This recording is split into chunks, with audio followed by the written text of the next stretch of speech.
So, I have a pretty embarrassing story, and it involves me, my new girlfriend, and an unfortunate encounter with a fish tank. It's one of those things that you wish you could go back in time and undo, but you know it's too late and there's no escaping it.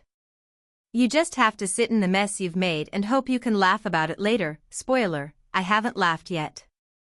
It all started last week when I decided to invite my girlfriend over for dinner. We've been dating for a couple of months, and things were going pretty well. We were past the getting to know you stage, and I thought it was the perfect time to make a nice home-cooked meal and impress her. I had recently moved into a new apartment and was still in the process of setting things up. One of the things I had been looking forward to was getting a fish tank. I've always been into aquariums, so I finally saved up enough money to get a nice setup. I had this beautiful 50-gallon tank with colorful fish and live plants. It was the centerpiece of my living room, and I was really proud of it. Now, I know what you're thinking. What does a fish tank have to do with a dinner date? Well, let me explain. I spent all afternoon preparing this fancy meal. I made a homemade lasagna, garlic bread, and a nice salad.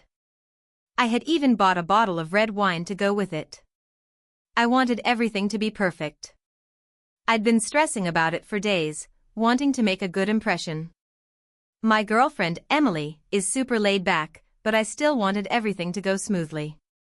She was excited to come over and check out my place for the first time. She arrived at 7 o'clock, and I greeted her at the door with a smile and a kiss.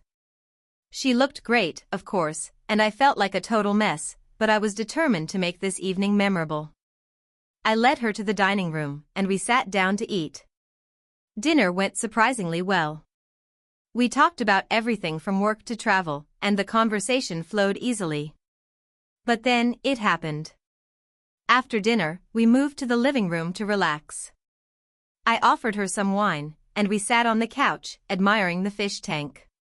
The tank was on the far side of the room, and I had set up some soft lighting that made the fish glow in the dim light. I was feeling pretty proud of how it looked, and I was hoping she would be impressed. We were talking about the different types of fish in the tank when Emily leaned forward a little too far and knocked over a glass of wine onto the table. Now, I know it was an accident, but my instinct kicked in, and I immediately reached out to stop it from spreading. However, in my panic to save the table, I accidentally bumped the fish tank. At first, everything seemed fine, until it wasn't. I heard a loud clink, followed by a strange gurgling noise.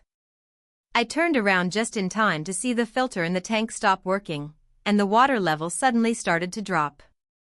It all happened so quickly.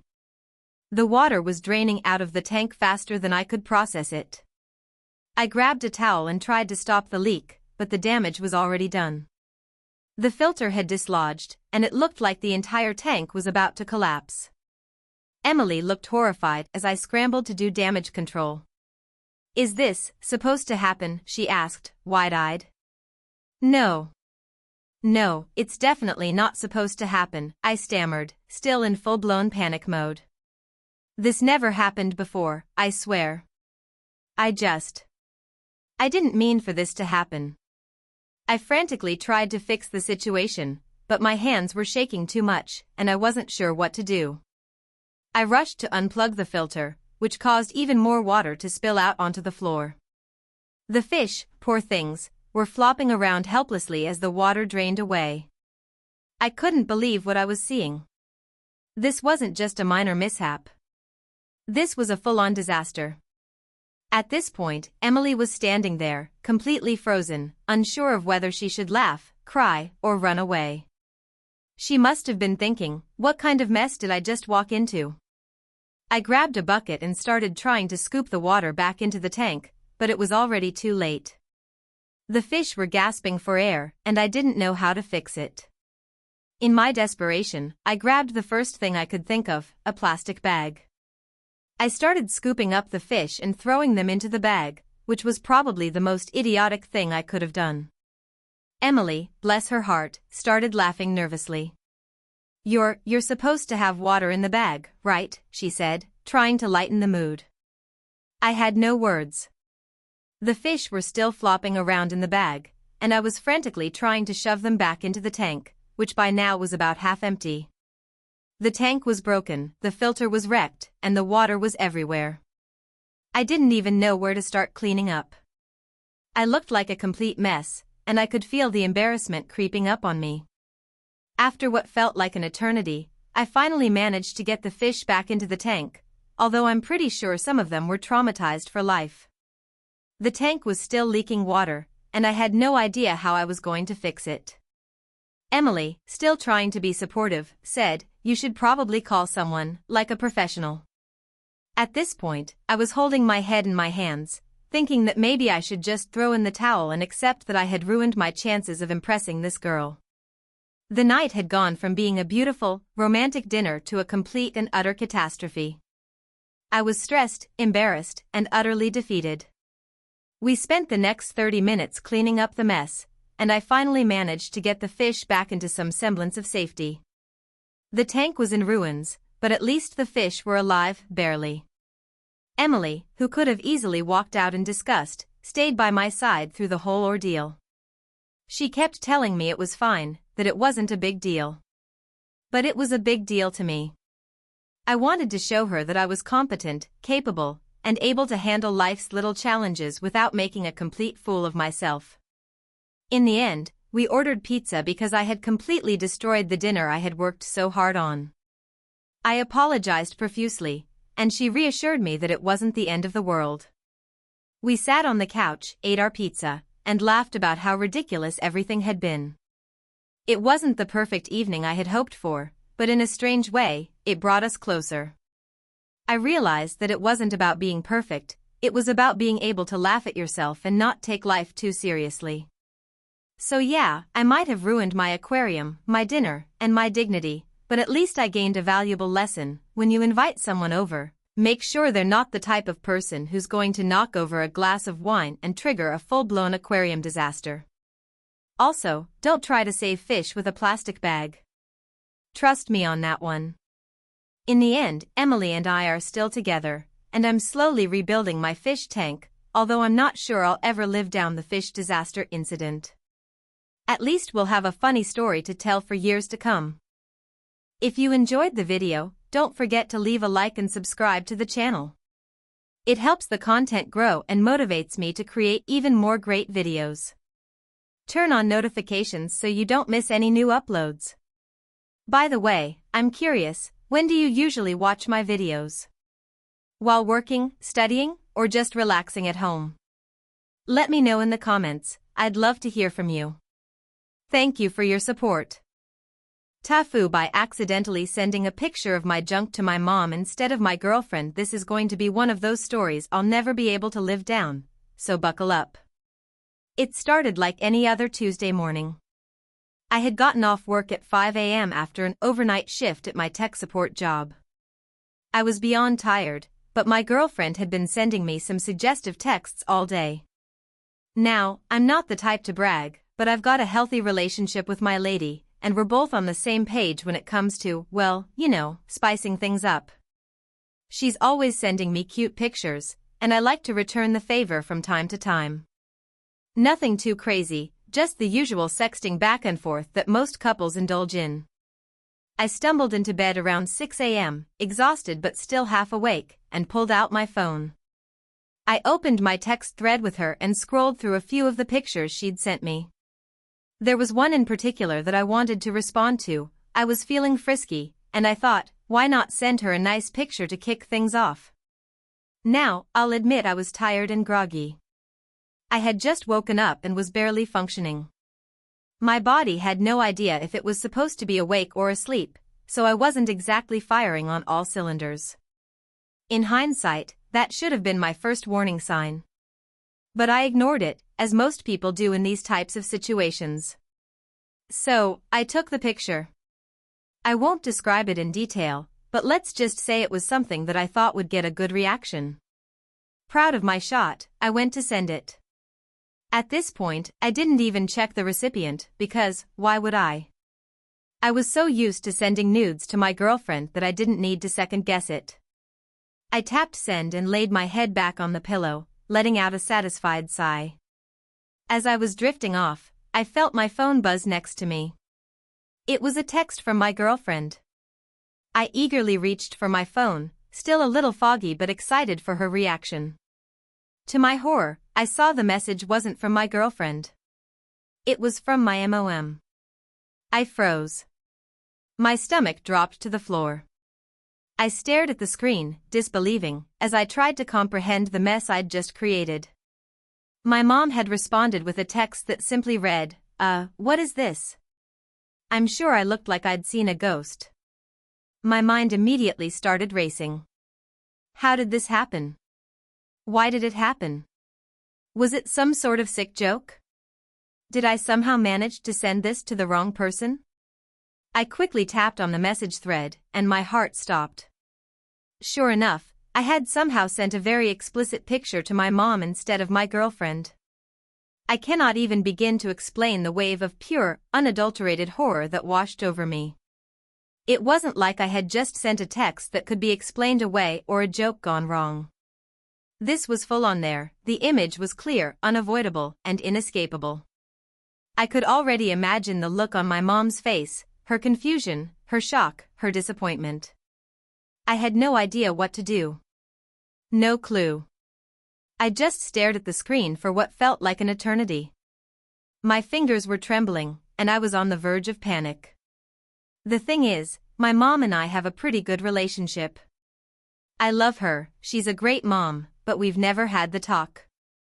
And definitely not about this. In a sheer panic, I tried to salvage the situation. I started typing furiously, attempting to come up with some excuse, some way to make it make sense.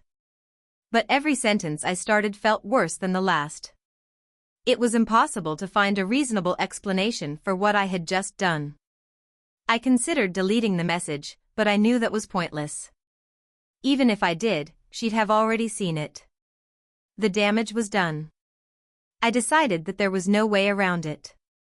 I needed to face this head-on. So I texted her back, praying to whatever higher power was out there that I could salvage some dignity from this wreckage. My message read, "Oh my God, I am so sorry. That was meant for someone else, and I can't even begin to explain how sorry I am." I hit send and waited. The seconds felt like hours. Then, the next message came through from my mom. I held my breath, heart racing. Someone else? Huh? You mean like, your girlfriend, she asked, followed by a string of confused emojis. I stared at the screen, feeling my skin flush. I realized then that she was trying to be lighthearted about it, but I was so mortified that I could barely breathe. I'd just sent my mom an intimate picture of my junk, and she was being cool about it? Trying to keep things light and deflect the awkwardness, I typed, "Yes, Mom, it was meant for her. I'm just so embarrassed. Please don't think less of me." Her reply came quickly, "I don't think less of you, sweetie. Just, be careful who you send pictures to in the future." My brain exploded. My mom was literally giving me advice on how to sext. I had no idea what to say next.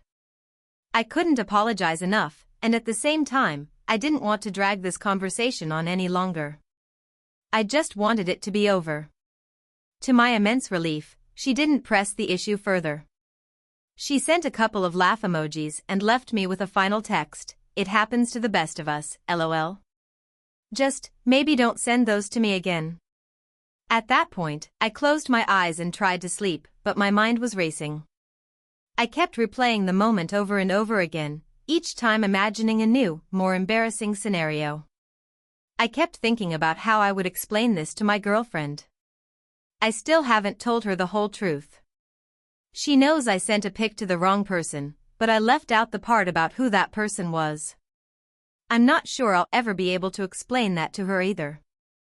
And as for my mom, well, we've never talked about it again. But I'm pretty sure she's got that picture burned into her memory forever. So, yeah. That was the time I sent a picture of my junk to my mom. And I'll never be able to live it down. TLDR, sent a nude to my mom instead of my girlfriend. My mom was surprisingly cool about it, but I'm still traumatized. TIFU by trying to impress my friends with a cooking challenge, only to end up in the ER. So, I guess it all started with a casual conversation over drinks. My friends and I had just finished watching a cooking competition show on TV, and the topic of cooking came up. As usual, I'd been talking about how I had some pretty amazing skills in the kitchen. I wasn't boasting or anything, just your typical I can make pasta like nobody's business kind of bragging. I mean, I wasn't the next Gordon Ramsay, but I could cook a mean spaghetti. One of my friends, Dave, who's a professional chef, and let's be real, probably the only person in the group who actually knows what they're doing in the kitchen, casually threw out a challenge. "All right, big talker, how about you make something impressive for the group next weekend? Something fancy." I laughed it off, thinking, sure, no problem. It'll be fun. I'll make something that will blow their minds. In hindsight, I should have just said, no thanks, and saved myself the trouble. But no. My pride got the best of me. I immediately started thinking of dishes I could whip up.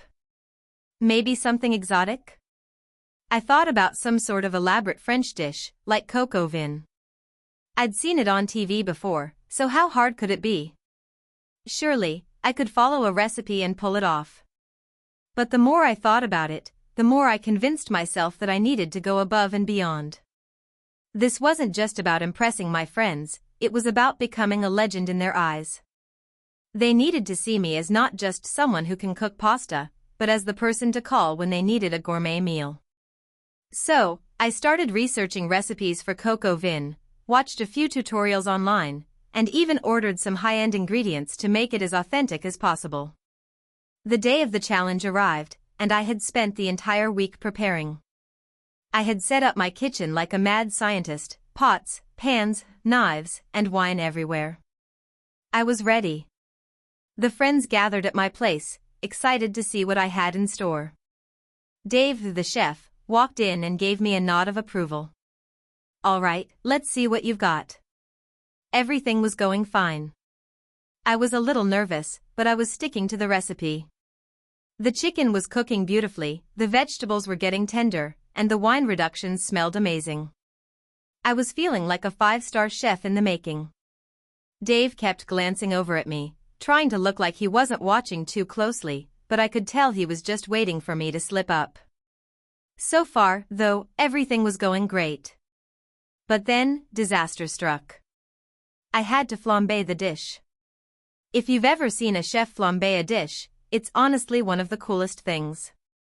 The flames are dramatic, and it looks incredibly impressive. So, naturally, I was excited to do this part, because it would definitely be the showstopper that would leave everyone in awe. I had everything set up. The pan was hot, the alcohol was ready to go, and I was feeling confident. I tilted the bottle of brandy into the pan, and then came the moment. With a flourish, I grabbed my lighter, flicked it, and whoosh, the entire pan erupted in flames, way bigger than I anticipated. I swear, I saw a flame nearly reach the ceiling. Everyone in the room screamed, and I panicked. My initial instinct was to throw the pan, because that's what you see on cooking shows, right? Like, just hurl it away from yourself and everything's fine. But I'm not an idiot. I wasn't about to send flaming food into my living room and set the place on fire. So instead, I grabbed the nearest thing I could find to put it out, a towel. I quickly swiped it from the counter, tried to smother the flames, but the towel was way too flammable. Now, instead of putting out the fire, I was holding a burning towel that was sending flames higher. At this point, Dave leapt into action. He grabbed the towel from me and threw it into the sink, but by this time, I had singed my arm. It wasn't too bad, but I could definitely feel the burn. Then, of course, I started coughing from the smoke. The entire kitchen was now filled with black smoke, and I could see that I had completely ruined any hope of impressing my friends. The smell of burnt chicken and singed towels wafted through the room like some sort of post-apocalyptic disaster. That's when my friend Jenny, who's a little bit of a hypochondriac, started freaking out. She insisted I go to the hospital. "You're definitely going to need a tetanus shot or something from those burns," she said, her face pale. Yeah, you probably should check it out, Dave added. It might just be a little burn, but it's better to be safe than sorry. I wasn't convinced at first. I mean, it didn't hurt that badly, and I didn't think it was anything serious. But by this point, I was too embarrassed to argue. My once legendary dinner was now a flaming disaster, and I'd singed my arm to boot. So I grabbed my keys, hopped in my car, and drove myself to the ER. Now, before you start thinking this is the part where I get patched up and everything's fine, let me tell you that this was just the beginning of the chaos. I get to the ER, and of course, I had to explain the whole cooking mishap to the nurse. She didn't seem too impressed. So you tried to flambe your dinner and caught a towel on fire? Yep, I said, feeling like a total idiot. She nodded as if this was a daily occurrence and had me sit down.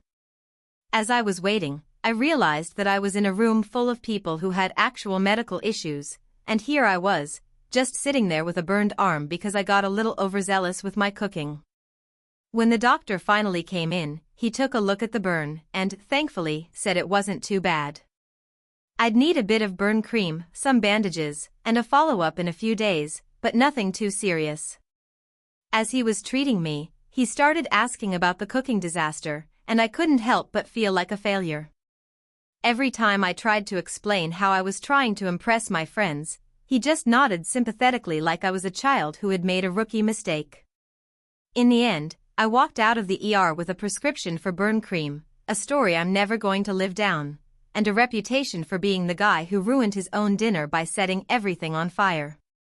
I still haven't made cocoa vin. And honestly, after that experience, I don't think I'll be attempting anything fancy for a long time. So, yeah.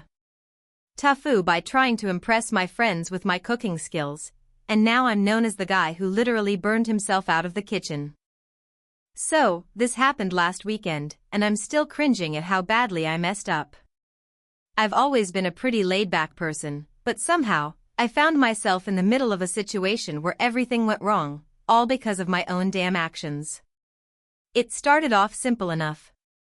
I'm in my late 20s, living in a decent-sized apartment with a few friends. We decided to throw a small housewarming party since we just moved into a new place and hadn't had the chance to properly celebrate yet. Nothing too wild, just a few drinks, some music, and good company. The usual. We invited a bunch of people, and it seemed like it was going to be a fun night. Now, here's where things went south. A few hours into the party, I noticed a guy I'll call Dave. He was someone I had known for a while but hadn't really kept in touch with. I remembered him as a bit of a wild card, always doing stuff that was a little off the wall. But hey, no judgment, right? The more, the merrier. So, I casually invited him to come over, and he showed up about 30 minutes later. At first, everything seemed normal. He was cracking jokes, having a few drinks, and blending in well with the rest of the group. Nothing seemed out of the ordinary, and I was just enjoying the night. But as the night wore on, I began to notice Dave getting a little more, shall we say, animated than usual. He started going off about his latest project, which, to be honest, I didn't entirely understand. He was talking about some sort of mind-altering experience involving a combination of alcohol, certain substances, and a life-changing spiritual awakening. It was one of those moments where you kind of listen, but you're not sure whether to believe any of it. Still, it wasn't bothering anyone, so I didn't say anything. However, as the hours passed, Dave's behavior became a bit erratic. He was no longer just a slightly tipsy guy making questionable decisions. He was full-on making these weird, intense eye-contact stares with people, getting into deep, philosophical rants about the universe and existence. He was even challenging people to try some of the things he was talking about, and no one seemed to know how to handle it. Then, out of nowhere, he told us he was going to take the party to the next level. Everyone, including me, kind of laughed it off, thinking he was just drunk and messing around. But oh no, Dave wasn't joking. He suddenly announced he was going to open everyone's minds and proceeded to grab a bag that had been sitting on the counter. I thought he was just grabbing some snacks or something, but when he pulled out what appeared to be a massive bag of mushrooms, everyone went silent. I mean, full-on silent. I could see some of my friends shifting uncomfortably, not knowing what the hell was happening. Dave started explaining that he'd made a concoction earlier in the day that would blow our minds. He said something about it being an ancient recipe and that it was the key to unlocking human potential. At this point, I was just kind of frozen in disbelief. I had never even tried mushrooms myself. But now, Dave was pushing them on everyone like it was the best thing since sliced bread. I tried to defuse the situation by joking about how I didn't even know how to spell psychedelic, and that maybe I wasn't in the mood for such an experience. But Dave didn't take the hint. He was determined. He started going around the room, offering them to people. Some people were laughing nervously, while others looked like they were genuinely considering it. And that's when I made the colossal mistake. I don't know why I did it. Maybe it was peer pressure, maybe it was the drinks, maybe it was just me being a terrible decision maker, but for some reason, I decided to take one. Just one. Big mistake. I remember taking the mushroom, thinking I could handle it. I mean, I was a grown adult. I had a good job. I'd been to parties before. This was going to be fine, right? Well, spoiler alert, it wasn't fine. About 30 minutes later, the room started to spin. And not in a fun way. The music, which had been playing at a normal volume, suddenly seemed way too loud. My vision became a bit blurry, and I could feel my heart rate increase. The walls were breathing. I swear to God, the walls were breathing. I had to sit down because I thought I might fall over, but then the floor started shifting beneath me. I could feel the ground tilting in strange directions, and the carpet felt like it was trying to swallow me whole. I turned to Dave, but he was in his own world by this point. He was sitting on the couch, eyes wide open, speaking in some kind of guttural voice, like he was trying to communicate with the universe itself. I couldn't focus on what he was saying because my mind was racing at 1,000 miles an hour, and I was pretty sure I was about to die. For what felt like hours, I was trapped in my own head, unable to move or speak. The people around me were either laughing, talking about how far out they felt, or just sitting in confusion, all while I was spiraling into some kind of existential crisis. Time stopped making sense. Everything was a blur.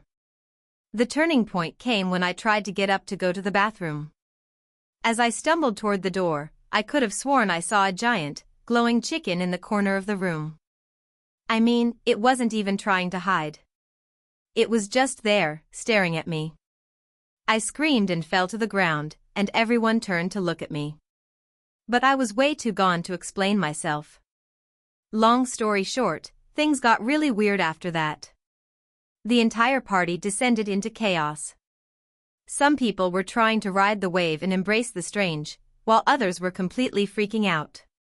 I'm pretty sure at one point, someone tried to levitate another person. It was like a bad acid trip mixed with a college dorm party. But the worst part was, I could hardly remember any of it the next day. I woke up on the floor, half-dressed, and surrounded by empty bottles and cups. My friends were equally disoriented, but no one seemed to remember exactly what had happened, except that it had all been really intense.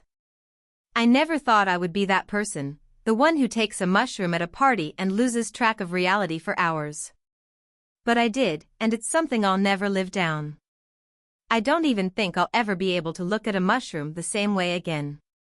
If you ever find yourself in a situation like this, where someone offers you a mind-altering substance at a party, just say no. Trust me. It's not worth it. I can't even imagine how I'm going to explain this to my friends next time I see them. TLDR, took mushrooms at a house party, spiraled into a bad trip, convinced I saw a giant chicken, and now I can't even remember half of what happened. This happened a few months ago, and I still can't quite believe it. I was at my friend Dave's house, hanging out on a Saturday afternoon, when he told me he needed my help. His car was acting up, and he was hoping I could help him figure out what was wrong with it. Now, I'm not exactly a mechanic, but I've always been pretty handy with basic tools. I've fixed a few things around the house, helped my dad with car repairs, and had watched a bunch of YouTube tutorials. How hard could it be to help a friend, right? Dave's car was a 2009 Honda Civic, and it had been having some starting issues. Sometimes it wouldn't start, sometimes it would start but sputter out, and sometimes it would be totally fine. Classic old car problems. I thought it was probably something with the ignition system, maybe the spark plugs or the battery. He'd already replaced the battery twice, so I figured it was probably something else. I told Dave I'd take a look at it and see if I could figure out what was going on. He was super grateful and even offered to buy me lunch afterward, which, let's be honest, was the real reason I agreed to help in the first place. Anyway, we walked out to his car, and I popped the hood, looking around like I knew what I was doing. The engine bay looked clean enough, but I couldn't spot anything immediately wrong. I started by checking the spark plugs. They looked fine, but I had a gut feeling that the problem was something electrical, maybe a faulty wire or something. After about an hour of poking around with basic tools, I started getting frustrated. Dave had been in the garage with me the whole time, offering suggestions like maybe you should check the fuel line, or what about the alternator. I was starting to get annoyed, though. I mean, come on, the guy didn't know anything about cars, he was just guessing. But hey, at least he was trying to be helpful, so I let it slide. At this point, I figured I'd try something a little more drastic. Why not check the fuel system? I remembered reading somewhere that clogged fuel filters could cause starting issues, so I decided to take a look at the fuel pump. I found the fuel line running from the tank to the engine and, in my infinite wisdom, thought I could just disconnect it and see if there was any sediment or gunk blocking it. Now, I had a vague understanding that fuel systems are pressurized, but I didn't quite grasp what that meant in practice. I thought that as long as I was careful, I wouldn't spill any gas or cause any issues. I had no idea how wrong I was about to be. I disconnected the fuel line and immediately noticed a small amount of gasoline leaking out. No big deal, right? I quickly grabbed a rag to mop it up and then went back to inspecting the line. I figured I could just reconnect it once I was done. But just as I was getting ready to finish up, Dave mentioned he had to run to the gas station to fill up the car since it was running low. I didn't think much of it at the time, but now looking back, that was my first mistake. I'll just drive it to the station, he said. You're almost done, right? Yeah, just give me a minute, I replied. I was putting everything back in place when I heard Dave's voice again. I'm just going to start the car real quick to make sure it's good to go. In a moment of sheer panic, I turned and shouted, "No. Don't start it." But it was too late. Dave turned the key and started the engine. A massive spurt of gasoline shot out from the fuel line I'd just disconnected, spraying all over the engine. My stomach sank as I realized what had just happened. In slow motion, I saw the little spark from the engine igniting the gas fumes in the air. It was like something straight out of an action movie, one of those scenes where everything blows up, but it's way too dramatic to be real. But guess what? It was real. The car immediately burst into flames. I'm not talking about a small spark. I mean, the car went up like a fireball, flames shooting out from under the hood. Dave screamed, and I froze for a split second, my brain going into survival mode. I grabbed him and pulled him away from the car, shoving him toward the garage door, but the fire was spreading fast. Dave and I both sprinted out of the way, and just as I turned to look back, I saw the flames beginning to reach the gas tank. Now, I don't know if you've ever seen a car explode, but I can tell you that it's loud, terrifying, and incredibly fast. The whole thing was over in a matter of seconds. The explosion sent a shockwave through the neighborhood, and I swear the ground shook beneath my feet. For a brief moment, I thought I was dreaming. I had literally just blown up my friend's car and was standing there, speechless, while the fire continued to rage. The smell of burning rubber and gas filled the air, and I just stood there, frozen, my heart pounding in my chest. Then the realization hit me like a ton of bricks. I had just created a massive fireball in the middle of Dave's driveway and could have easily caused an explosion at the gas station if I hadn't acted so quickly. My stupid, impulsive decision to mess with the fuel line had turned into a nightmare. The worst part? The gas station was only a few blocks away, and I'd literally put the entire area at risk. I dialed 911, my hands shaking as I explained what happened. Fire trucks, ambulances, and police arrived at the scene within minutes. I was too scared to even talk to them at first, but eventually, I managed to explain what I'd done. They didn't exactly find it funny, but they seemed relieved that the explosion didn't spread further. Dave, on the other hand, was not pleased with me. I can't say I blame him. In the end, the fire department managed to get everything under control, but Dave's car was totally destroyed. It was a total loss. He was understandably furious with me and wouldn't speak to me for a while. We're still friends, but every time he brings up the car, I just cringe. The worst part was that I was so sure I knew what I was doing, but instead, I almost burned down a gas station and ruined his car in the process. So yeah, TIFU by trying to fix my friend's car and accidentally blowing up a gas station. Needless to say, I'm never touching a fuel line again, and I'll be sticking to much safer, less explosive hobbies from now on.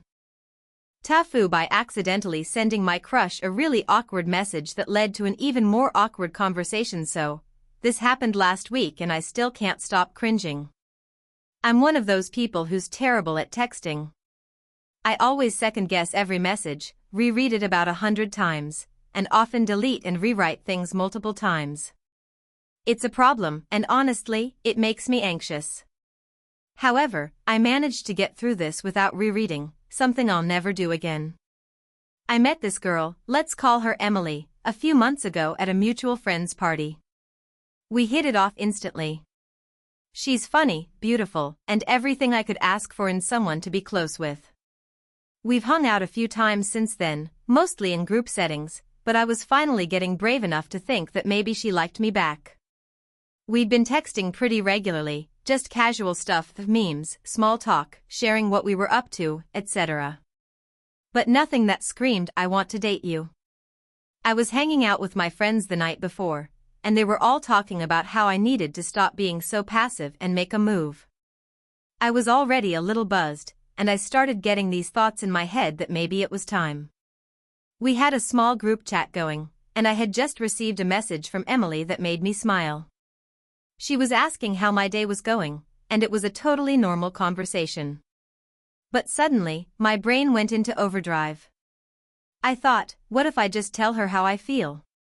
What if I finally tell her I like her? At this point, the alcohol probably wasn't helping my decision-making process, but I decided to write a message telling her I had a crush on her. You know, just putting it all out there, because what's the worst that could happen, right? I would finally be bold, and if it didn't go well, at least I'd know where I stood. So, I began typing out this incredibly heartfelt message that I thought was going to be smooth and charming. I was so focused on getting the words right that I didn't even realize I was typing a novel. I started with something like, "Hey, I know we've only been friends for a little while, but I've really enjoyed hanging out with you, and I've kind of developed a crush on you." That was fine so far.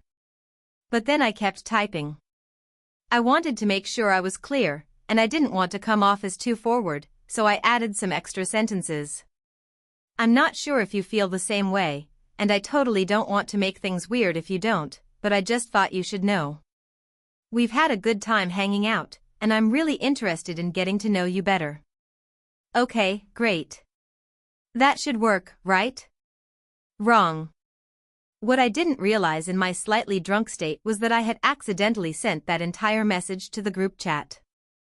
So instead of sending it to Emily directly, I sent it to everyone. This is where things get even worse. My phone vibrated, and I thought I had finally sent the message to her, so I checked. To my horror, I had sent it to the entire group chat, which had all of my close friends in it, and yes, Emily, of course. And Emily was also online at that very moment. I panicked. My fingers were shaking as I frantically tried to delete the message, but of course, it was too late. Emily had already read it. My friends had already read it. It was out there for everyone to see. I could already picture the group chat lighting up with reactions. One by one, the messages started pouring in. Some were from my friends who had seen me type out the entire thing, so they already knew what was coming. They were laughing at me. One of my friends, let's call him Tom, was the first to reply. He said, "Well, this is awkward. But good for you for being bold, man." Emily, the girl I was trying to confess my feelings to, then responded with a long pause. This was agony. It felt like hours. I sat there staring at the screen, my heart racing, wondering if she was going to say something kind or just laugh it off. Her response finally popped up, that was meant for me, right? I wanted to die. I didn't know how to respond to that, so I just froze. Then the floodgates opened. Tom, in his infinite wisdom, decided to tag Emily in the group chat and say, "Hey Emily, did you get the message?" I think he's really trying to be romantic. More laughing emojis flooded the chat. I was mortified. My face was redder than a tomato. The thing is, I don't know why I thought sending this message in the first place was a good idea. But I definitely didn't expect to send it to everyone in my friend group and my crush. It was at that moment I realized I'd never hear the end of this. Emily, being the gracious person she is, responded quickly with, "Haha, I wasn't sure if it was meant for me or the group. But, thanks for sharing. We can talk about this later, maybe?" I didn't know how to take that. Was she into me? Was she trying to soften the blow? Or was she just politely telling me to drop it? To make matters worse, my friends didn't let up. They started making memes about me trying to be smooth and sending the wrong message. One of my friends even posted a picture of me with a caption that said, "When you think you're texting your crush, but you're texting the whole squad." At this point, Emily hadn't said anything more, so I took a deep breath and decided to message her directly. I apologized profusely and tried to explain that it was an honest mistake. I told her I didn't mean for everyone to see that and that I was pretty embarrassed. She replied, "It's okay, don't worry about it. It's just a little funny. But hey, I think I like you too. Maybe we should grab dinner sometime and talk about it, just the two of us." I couldn't believe it. Somehow, after all that embarrassment, she still liked me back. We ended up going on a date that weekend, and it went really well. We laughed about the whole situation, and it became an inside joke between us. I've learned my lesson, though. No more drunkenly typing long, heartfelt messages. And for the love of God, I will never send a message to the wrong group again. Ever. TLDR, I accidentally confessed my feelings to my crush in a group chat with all of my friends. It was super awkward, but somehow, we're still going on a date. TIFU by taking my girlfriend to meet my parents and then ruining it by being a complete idiot. So, for some context, my girlfriend, Mia, and I have been dating for a little over 6 months. We met through mutual friends, and things have been pretty great. We get along super well, and while we've had our fair share of minor disagreements, nothing big has come between us. That said, one thing I had yet to do was introduce her to my parents. I'm a bit of an introvert, and I wasn't exactly in a rush to introduce her to them. They're great people, but my mom can be a bit intense, and my dad can be awkward around new people. I wasn't sure how Mia would react to their personalities, so I kept putting it off. However, after a few months of being together, I realized that it might be time for the meet the parents moment. I figured it would be a good step in our relationship, and I didn't want to make her feel like I was hiding her away. So, I finally made the decision to invite her over to my parents' house for dinner. Big move, right? The day of the dinner, I was feeling a mix of excitement and anxiety. I knew Mia was nervous, but I reassured her that everything would be fine.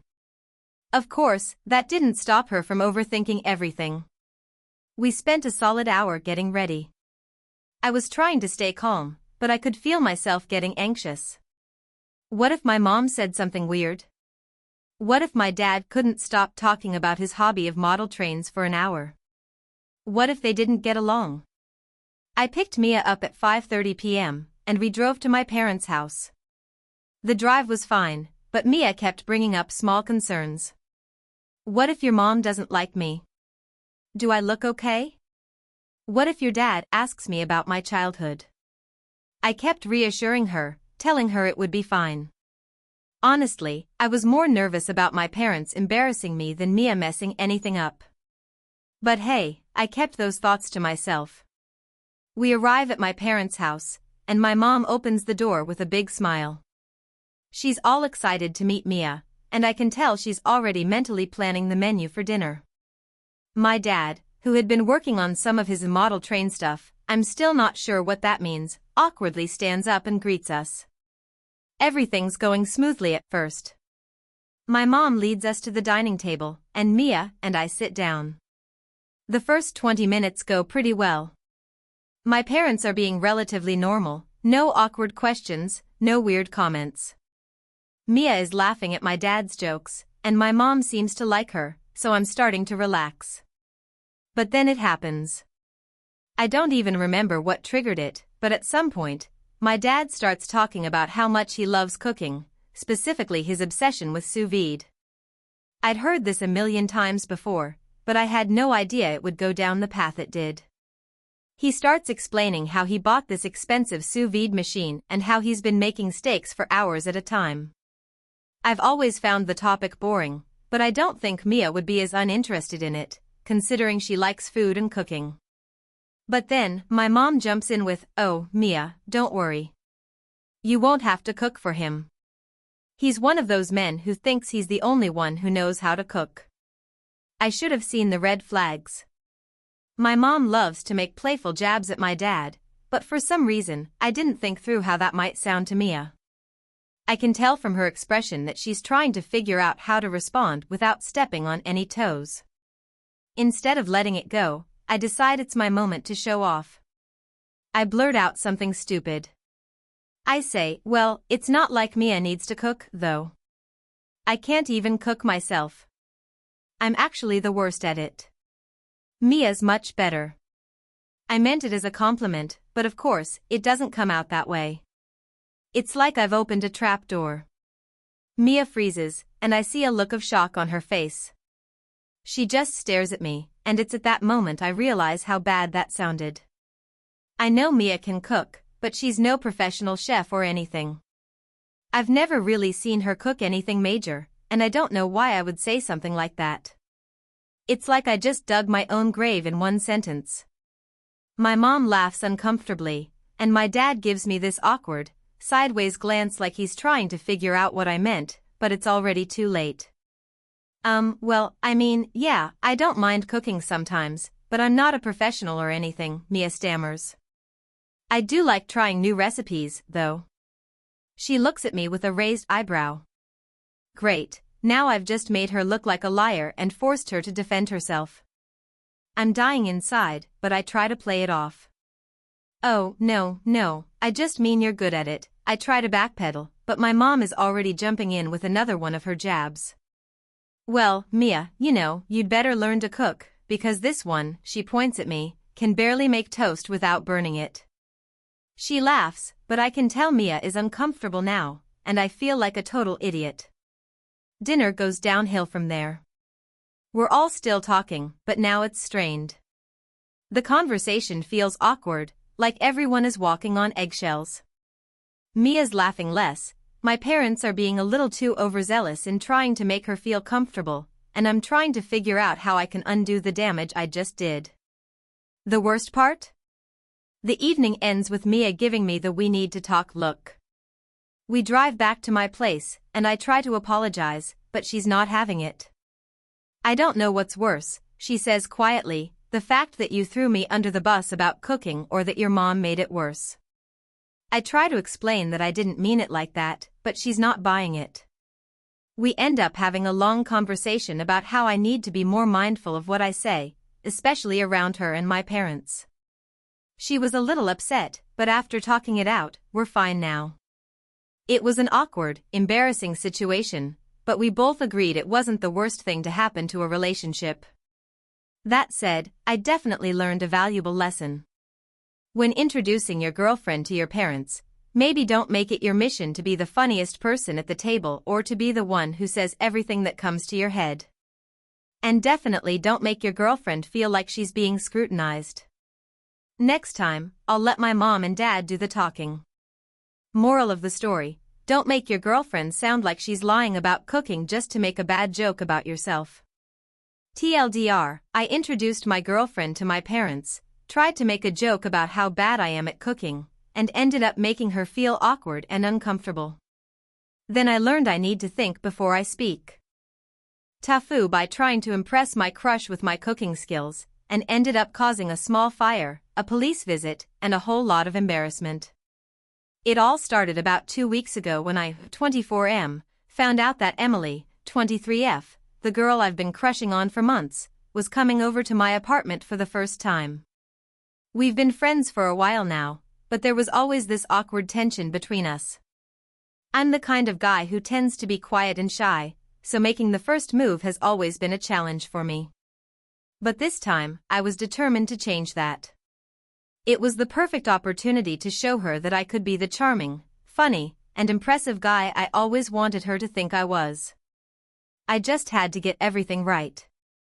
I had this brilliant idea: what better way to impress her than cooking a nice homemade dinner? I'd never cooked a full meal for anyone before, but how hard could it be, right? I'd seen enough cooking shows to know the basics, and I figured I could follow a recipe like a pro. The dish I chose was spaghetti bolognese. It seemed simple enough, but also classy and sophisticated, just the right vibe I was going for. The night before her visit, I went to the grocery store, fully armed with my shopping list. I picked up everything I would need: ground beef, tomatoes, garlic, onions, fresh basil, and pasta. I even bought a fancy bottle of red wine to make things feel even more special. I was feeling pretty confident. I mean, I had all the ingredients, I had the recipe downloaded, and I was ready to go. The next evening, Emily arrived at 7 p.m. sharp. She looked beautiful as always, wearing a cute casual outfit, and I tried to act like I wasn't a nervous wreck on the inside. I welcomed her in, and we exchanged pleasantries before I immediately ushered her to the living room while I started getting everything ready in the kitchen. I wanted to make sure she felt comfortable, but at the same time, I didn't want her to see me messing up in the kitchen. As I was boiling the pasta, I thought, all right, this is it. I'm doing fine. I'm killing it. I even added a little extra garlic and some chili flakes to the sauce because I knew she liked spicy food. At that point, everything seemed to be going smoothly. The kitchen was filling with the delicious smell of bolognese sauce simmering away, and I was starting to feel like a top chef. I decided to do a quick check on the sauce, and this is where things started going downhill. I thought the sauce needed just a few more minutes to thicken up, so I left it to cook while I went to check on the pasta. I had turned the burner down to low, but not low enough. When I came back into the kitchen a few minutes later, I noticed something was off. The sauce was starting to smoke, and the smell was no longer the rich, savory scent of bolognese. Instead, it had a burnt undertone. I rushed over to the stove, trying to salvage the sauce, but it was too late. The bottom of the pan had started to blacken, and I was frantically stirring, hoping that I could somehow fix it. But instead of fixing it, I knocked the pan over and spilled the sauce onto the burner. In a moment of pure panic, I grabbed a paper towel to wipe it up, but as I did, I noticed the paper towel was starting to catch fire. Crap! I thought, realizing I was dealing with a real problem here.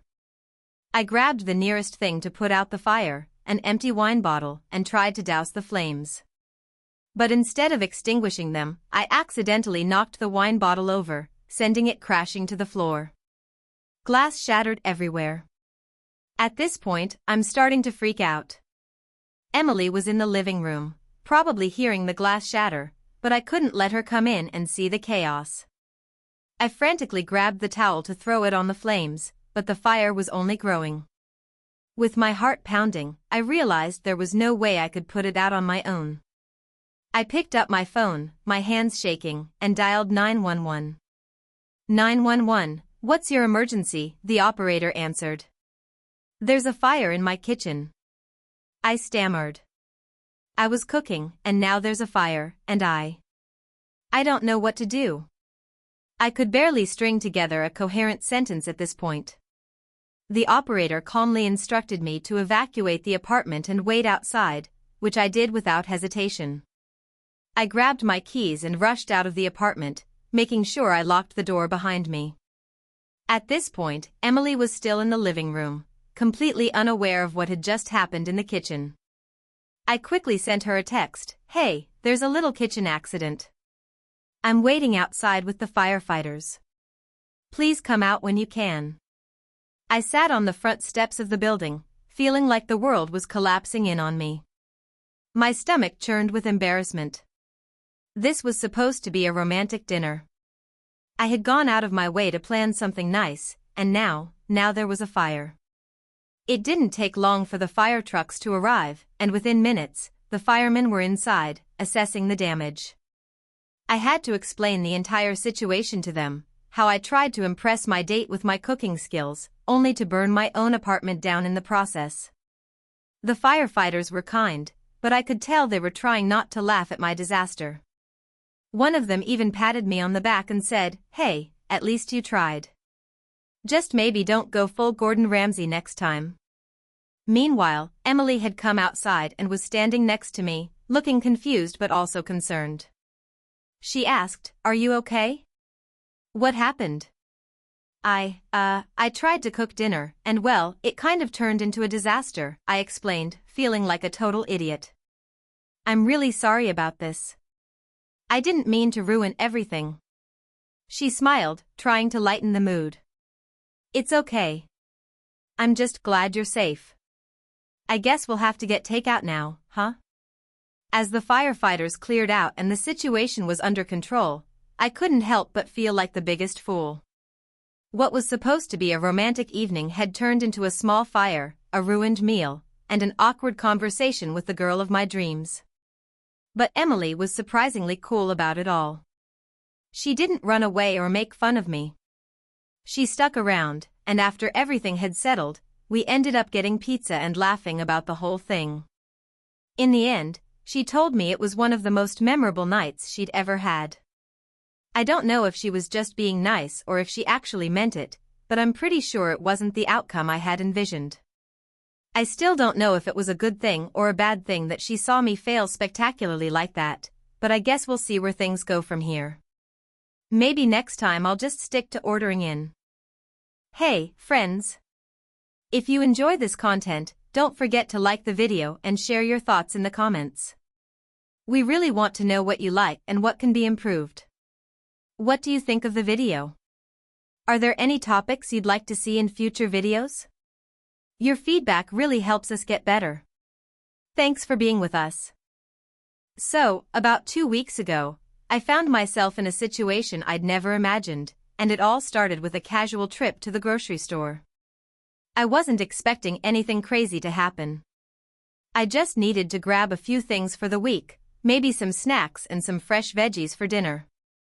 But sometimes life has a way of throwing curveballs when you least expect it. I'll set the stage for you. It was a quiet afternoon when I decided to head to the local grocery store. I had a few hours free, so I figured I could kill some time. I've always been the type of person who doesn't mind running errands alone, makes it easier to get in and out without distractions. The store wasn't too busy, there was a steady hum of shoppers moving through the aisles. The usual mix of tired moms, busy professionals, and the occasional elderly person trying to figure out how to use the self-checkout.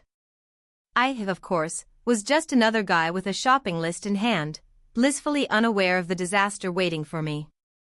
Everything was going as expected until I hit the cereal aisle. There I was, standing in front of a towering display of brightly colored boxes, trying to decide between the sugar-packed goodness of Cocoa Puffs and the slightly less sugary Cheerios. But then, out of the corner of my eye, I noticed something strange. There was a woman across from me, standing at the end of the aisle. She was looking directly at me, almost too intently. At first, I didn't think much of it.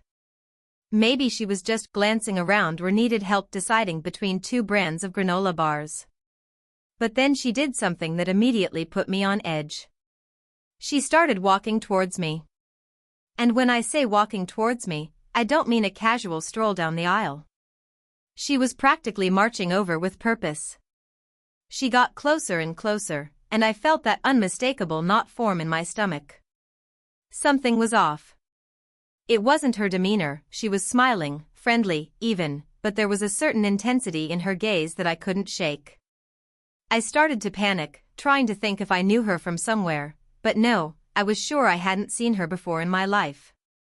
When she got right in front of me, she stopped, smiled even wider, and said, "Hey, I don't mean to sound weird, but, do you remember me from the other day?" I blinked, caught completely off guard. I racked my brain, trying to figure out if I had met this woman in the past week or so. Had we crossed paths at a bar? Did I owe her money for some reason? Was she an old classmate? Nothing was clicking, and the pressure was building. I wasn't about to admit that I had no idea who she was, so I just smiled awkwardly and replied, I'm sorry, I don't think so. Where do you think we met?" She paused for a second, almost like she was trying to process something, then said, "Oh, you don't remember? It was at the coffee shop. You were sitting at the corner table, and I came up to you and asked for a sugar packet. You were really nice about it. I think you even offered to buy me coffee, but I had to go to work so I just took the sugar and left." My brain was scrambling. I had no recollection of this conversation, none at all. The more I thought about it, the more confused I became. I mean, it was plausible. I drink coffee daily. I frequent the local coffee shop at least 3 times a week. But to be completely honest, I had no memory of this woman whatsoever. None of her details sounded familiar, and the fact that I had supposedly offered to buy her coffee seemed out of character for me. Now, let me clarify something. I'm not a rude guy, but I'm also not the type to go out of my way to engage with strangers, especially in a coffee shop. So, I figured she was either mistaken or maybe I was just having a moment of forgetfulness. I didn't want to make her feel bad or embarrassed, so I nodded and said, "Oh, that's funny. Sorry, I don't remember, but I guess I must have been in a generous mood that day, huh?" Her eyes sparkled like I had just confirmed something for her. "Oh, totally. You were super sweet. I actually saved your number in my phone that day. Is that weird? I don't know, I just thought you were cool and wanted to keep in touch." Wait, what? My heart skipped a beat. She had my number? I didn't remember giving her my number. I didn't even remember having that conversation. Now, I was starting to feel a little panicked. Was I being punked? Was this some weird setup for a YouTube video? Was Ashton Kutcher about to jump out from behind a shelf and yell, "You've been punked"? I forced a laugh, trying to keep the conversation light. I didn't realize we exchanged numbers. Did you want to grab coffee sometime, though? I mean, we could catch up." The woman's smile faded slightly, and she looked at me a little differently, almost like I had let her down somehow. I felt a pang of guilt for making her feel like I wasn't interested. So, I scrambled to salvage the conversation, trying to sound more reassuring. "No, really, it's just that I don't quite remember the whole thing. It's been a crazy week." She stared at me for a few more seconds, and then, this is the part that still blows my mind, she just said, "You know what? It's cool. I think I got you mixed up with someone else. Sorry to bother you." And then, without another word, she walked away. I stood there, frozen, with a cereal box in one hand and a can of soup in the other, not sure if I had just been part of some elaborate social experiment or if I was genuinely losing my mind. I tried to shake it off and continue my shopping, but I couldn't. The whole interaction felt weird, and the more I thought about it, the less it made sense. So, here's where I really messed up. As I was checking out at the self-checkout, I glanced at my phone, and that's when I saw it. A new message notification from an unknown number. It read, "Hey, it's Lisa from the coffee shop. I had such a great time chatting with you earlier. Can't wait to hang out again soon." I froze. My heart raced and a chill ran down my spine. I checked my contacts. There was no Lisa in there. I never gave anyone my number at the coffee shop. I hadn't even been to the coffee shop that week. Panic set in as I scrolled through the rest of my messages, only to find several more from this Lisa, all sent over the course of the past 2 days. I hadn't seen any of them because I had been so caught up in my life. I checked the call log, and sure enough, 2 missed calls from an unknown number with a voicemail. But the voicemail? It was just her laughing. Nothing else. Just laughter. At this point, I was spiraling. I didn't know if I had been the victim of some bizarre prank or if I was losing my grip on reality. I decided to do the only logical thing I could think of. I blocked the number. And after a few days, I didn't hear from her again. But I still think about it sometimes, late at night when I'm lying awake. Did this woman really exist? Did I accidentally give my number to someone I didn't remember? Or was it all just a strange, unsettling dream? Maybe I'll never know. But I do know one thing for sure: I'm never going grocery shopping again without double-checking the person's face before I talk to them. So, to set the stage for this, I have to admit I'm not the sharpest tool in the shed when it comes to, well, almost everything. I've always been a bit of a space cadet, prone to making bizarre decisions that sometimes make me question if I have a functioning brain. And this story is no exception. A little over a week ago, I went to a local grocery store to pick up some items for the week, nothing too fancy, just the usual stuff: bread, eggs, milk, a few vegetables, and a couple of bottles of wine for the weekend. Now, I'd been to this store a million times before, but there's one thing about this particular store that has always confounded me: the self-checkout machines. They've always been a little tricky for me. Sometimes I can scan things fine, other times, I'll accidentally hit something wrong and it'll stop working, and I'll have to call an employee over to fix it. Nothing serious, just mildly embarrassing. This time, however, I felt confident. I've used these self-checkouts before, and I had no reason to believe I'd mess it up. Plus, I was in a rush, my friend was hosting a party, and I was late. I had just enough time to grab the wine, check out, and get there. Simple, right? So, I start scanning my items, the usual boring process. Apples, grapes, some frozen food, the typical stuff. Everything's going smoothly, and then I get to the wine. Now, I should probably mention that I'm not much of a wine connoisseur. I've always just grabbed whatever's on sale or whatever looks pretty, and I'm pretty sure that day I just grabbed 2 random bottles without checking the labels. At this point, I'm not paying much attention, just scanning stuff, dropping it in the bag, and quickly moving along. But then I scan the wine, and the machine beeps. It tells me to wait for assistance.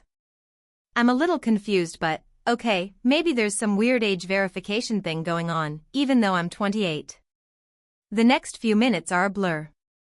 An employee comes over, looks at the screen, and says, "I need to check your ID." Fair enough, I think. I pull out my driver's license and hand it to her. She takes one look at it, nods, and then suddenly her face changes. She looks at the screen again and then at me, and I can tell something's off. "What's wrong?" I ask. She hesitates for a second, and then she says, You're buying 2 bottles of wine. These bottles are special edition. Do you know what these are?" At this point, I start to get nervous. Maybe I've picked up some high-end wine by accident. Maybe I just spent more money than I thought. I look at the bottle she's pointing to. Sure enough, one of them has a pretty ornate label that I didn't even notice. The other has some kind of fancy logo on it, with gold accents. I don't recognize the names, but I've seen other wines with fancy labels before. I didn't really look at them, I admit. The employee looks at me, deadpan, and says, "These bottles are worth a lot of money." One of them is valued at over $200. My jaw hits the floor. I feel my face turn red. I'm trying to process this. How the hell did I pick $200 bottles of wine without noticing? I feel like I've just accidentally walked into a high-end art auction with a backpack full of cash and no idea what's going on. I start frantically looking at the bottle in my hands. There's no way I can afford this. I'm still barely holding on to my job, and the last thing I need is a huge charge for 2 bottles of wine that I didn't even mean to buy. My mind starts racing. I look at the employee, who's still holding the wine bottle like it's made of glass and gold, and I say, I didn't mean to pick that up. I just grabbed the first thing that looked decent. She nods but is still kind of giving me a strange look. That's fine. But you really shouldn't be just grabbing stuff without checking. Do you want to leave the wine here, or do you want to buy it? I freeze. I don't want to cause a scene, but I also don't want to buy $400 worth of wine. I look over my shoulder, hoping to see the self-checkout machine where I could just cancel the transaction. But no, of course, it's frozen. It's asking for an attendant again. I'm so flustered I can barely think. I manage to say, can you cancel the transaction for the wine? I didn't mean to get that, I'll leave it behind. The employee looks at the machine, types something in, and suddenly the screen comes to life. She types something else, and the wine disappears from my total. I'm relieved but also a little embarrassed. I start to move away, but then she says, just, maybe check the labels next time. She doesn't say it meanly, but I can tell she's trying to make sure I learned my lesson. I quickly finish my transaction, pay for the other stuff I actually needed, and just make a beeline for the door. I feel the eyes of the other customers on me as I scurry away, my face burning from embarrassment. As I walk out, I'm still in a daze. I keep replaying the moment in my head, wondering how I could have been so careless. But that's not where the story ends. As I'm walking to my car, I realize I don't remember putting my wallet back in my bag. Panic surges through me. I check my pockets. Nothing. I look in my bag, all over the car. No wallet. My heart is pounding. I had put my wallet in my bag before leaving the house, but somehow it's not there now. I rush back into the store, and I'm practically sprinting. I get to the customer service desk, out of breath, and tell them I've lost my wallet. The employee looks at me with some confusion, but she agrees to check the footage. When I see the video footage, I can't believe my eyes. There I am, casually strolling out of the store, without my wallet, just walking out like nothing happened. In my rush to leave, I must have dropped it somewhere between the self-checkout and the exit. The store employee and I watch as my wallet slips out of my bag and falls onto the floor behind me. I'm cringing so hard at this point I almost want to crawl into a hole and die. Thankfully, the wallet was found, and I'm able to retrieve it. But let's just say I don't think I'll be shopping at that grocery store again anytime soon. I can't live down the embarrassment, and I don't think I'll ever be able to look at a bottle of wine the same way again. Now, whenever I need wine, I just order it online and hope it arrives safely without any drama. Lesson learned. Maybe. TIFU, by accidentally sending a deeply embarrassing text to my boss, and it completely changed the course of my career. It all started a few weeks ago when my company was in the middle of a major project. My boss, Jeff, was pushing everyone hard to meet deadlines. We were working long hours, some of us late into the night. I was exhausted, stressed, and constantly at the mercy of Jeff's expectations. I had been with the company for about 3 years, and while I enjoyed the work, Jeff was a bit demanding. It wasn't uncommon for him to send late-night texts to check in or to ask for status updates. So one evening, after finishing up a big report for him, I sat on my couch and decided to take a well-earned break. I was mentally drained and just needed to let off some steam. I pulled out my phone and opened up a group chat with my closest friends. We'd been talking about work all day, and I needed to vent. The conversation was lighthearted, mostly jokes about how ridiculous Jeff could be when he overworked the team. In the chat, I started typing, "Ugh, Jeff is such a workaholic. I swear, he thinks we're all robots. This guy's got zero boundaries. I almost feel like he's trying to break us down so he can take all the credit when we succeed. I mean, I'm not even sure if he's human anymore. Maybe he's some kind of corporate cyborg sent to ruin our lives." I hit send, and immediately felt the relief of getting those thoughts off my chest. I leaned back into my couch and just closed my eyes for a moment, basking in the sweet joy of not having to think about work for a few minutes. The text had felt good to send, almost like therapy. The chat buzzed with responses from my friends as they laughed at the absurdity of the situation. One of my friends even joked, "At least he's not an AI with feelings, right?" But then, about 10 seconds later, my phone buzzed again. It was a new notification. But it wasn't from my friend's group chat. It was a text from none other than Jeff, my boss. I froze, staring at the screen in horror. My stomach dropped. I had accidentally sent my venting message not to my friends but directly to Jeff. My brain couldn't process it at first. I quickly checked the chat again, but it was too late. The damage had already been done. The message was sitting there, right on Jeff's screen, clear as day. Jeff is such a workaholic. I swear, he thinks we're all robots. This guy's got zero boundaries. I almost feel like he's trying to break us down so he can take all the credit when we succeed. I mean, I'm not even sure if he's human anymore. Maybe he's some kind of corporate cyborg sent to ruin our lives. My heart raced as I sat in a state of shock. I immediately tried to call Jeff, but he didn't pick up. I panicked, desperately trying to think of a way to salvage the situation. I could send a quick apology text, right? But no, that would look even worse. There was no graceful way out of this. As I stared at my phone, trying to come up with a plan, another text popped up. This time, it was from Jeff. The words that followed made my blood run cold. "Hey, I just saw your message. I'm not sure if you meant to send that to me, but I do appreciate the honesty. We'll talk about this tomorrow. I'll be in the office at 8 a.m. Get some sleep." That was it. My brain went into a spiral of panic. What do I do now? What can I do? I started pacing around my apartment, unable to sit still. Did he think I was joking? Was he angry? Was I about to get fired? I couldn't bear to think about it.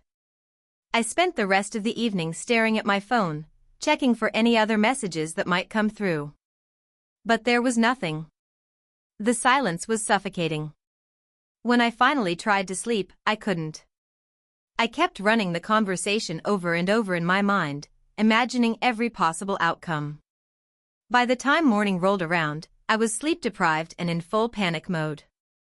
I arrived at the office, my stomach in knots. I tried to act normal, walking past my coworkers with a forced smile. Nobody seemed to notice my anxiety, but I could feel it bubbling under the surface. As soon as I reached my desk, I checked my phone again, hoping for some miracle text from Jeff saying it was all a misunderstanding. But there was nothing. At 8 a.m. on the dot, I saw Jeff walking into the office. He spotted me across the room and gave me a small nod, a hint of a smirk on his face. My heart dropped again. "Hey, your name, can we talk for a second?" he asked, his tone unusually calm. I followed him to his office, feeling like I was walking to my doom. The door closed behind us, and we both sat down. For a few moments, he just stared at me, as if sizing me up. I wanted to speak, to explain myself, but my mouth felt dry, and my throat constricted. Finally, Jeff spoke, his voice measured but not unkind. "I just wanted to say that I appreciate you sending me your feedback. It's rare to get such direct communication from someone, and I value that." I blinked, confused. Was he serious? Was he not going to fire me? Was this all some kind of twisted corporate lesson in transparency? That being said, he continued, you might want to be more careful with who you send your messages to in the future. I nodded furiously, too embarrassed to respond. I'm really sorry, Jeff. It was a mistake. I didn't mean to send it to you. It was meant for a friend, and he raised his hand, cutting me off. I get it. Don't worry. We all make mistakes. But let's be clear here, you're not the only one who feels the pressure. We're all working hard, and I'm not trying to break anyone down. But if there's something we can do better as a team, I'm all ears. I couldn't believe it. Jeff, the corporate cyborg, was actually being reasonable. I expected to be reprimanded, or at the very least, given a lecture on professionalism, but instead, he was giving me a chance to explain myself. Thanks, Jeff, I finally said, feeling my tension ease. I really appreciate your understanding. He smiled slightly. No problem. Just remember, honesty is important, but timing is everything. As I walked back to my desk, I couldn't help but feel like I'd narrowly escaped a nightmare.